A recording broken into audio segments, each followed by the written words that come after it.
ഇത് മറ്റൊരു fancy ഫ്ലവറാണ്. Just നമുക്ക് ഡിഫറെൻറ്റ് കളർഫുള്ളാക്കാൻ വേണ്ടി ചെയ്യാവുന്ന ഒരു ഫ്ലവർ. വളരെ ഈസി ആയിട്ട് കുറച്ച് ചെറിയ ടെക്നിക്കുകൾ. അപ്പം അത് ശ്രദ്ധയോടെ നോക്കിക്കഴിഞ്ഞാൽ ആർക്കും ഒറ്റ തവണ കൊണ്ട് തന്നെ ചെയ്യാവുന്ന ഒരു ഫ്ലവറാണ്. അത് നമുക്ക് എങ്ങനെയാണെന്ന് ചെയ്ത് നോക്കാം. ഓക്കെ, വളരെ തിന്നായിട്ട് ചെയ്യാൻ നോക്കുക. അതിന് വേണ്ടത് 3 സ്ലൈസാണ്.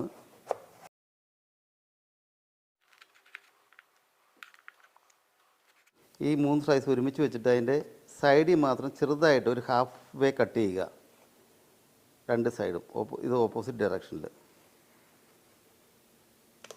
അപ്പോൾ നമുക്ക് ഏകദേശം ഇവിടെ ഒരു കട്ടിങ് ആയിട്ട് ഇങ്ങനെ കിട്ടും. ഇത് ബേസ് എന്ന് പറഞ്ഞാൽ നമുക്കൊന്ന് ഹോൾഡ് ചെയ്യാൻ വേണ്ടി മാത്രമാണ് കേട്ടോ.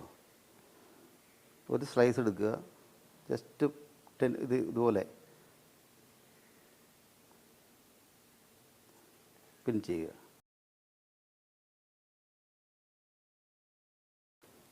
അതിൻ്റെ സെൻറ്ററായിട്ട് അത് ഹോൾഡ് ചെയ്യാനായിട്ടൊരു പോയിൻ്റ്. അപ്പം ഒരു ഫാൻസി ഫ്ലവർ.